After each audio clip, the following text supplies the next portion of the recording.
అందరికీ జై శ్రీరామ్.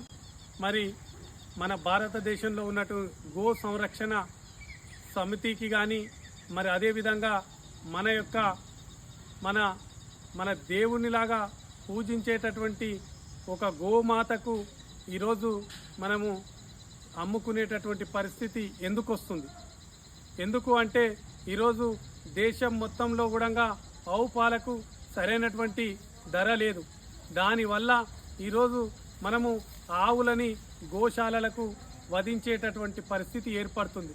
అందువలన నా యొక్క విన్నపం ఏంటంటే, మనం ఎప్పుడైతే ఆవు పాలను అధిక ధరలో వెచ్చించి తాగినట్టయితే ఖచ్చితంగా ఏ రైతు కానీ ఏ గో సంరక్షకుడు కానీ వాటికి సరైనటువంటి మేత పెట్టి పోషించుకుంటాడు తప్ప ఏనాడు దాన్ని అమ్ముకునేటటువంటి పరిస్థితి ఉండదు.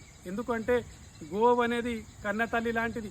మనము ఒక ఆవుకు ఎంత మేత పెడితే దానికి ఎంత పోషణ కార్తి వేస్తే ఆ ఆవు మన మీద అంత కనికరంతో ఈరోజు పాలిచ్చేటటువంటి పరిస్థితి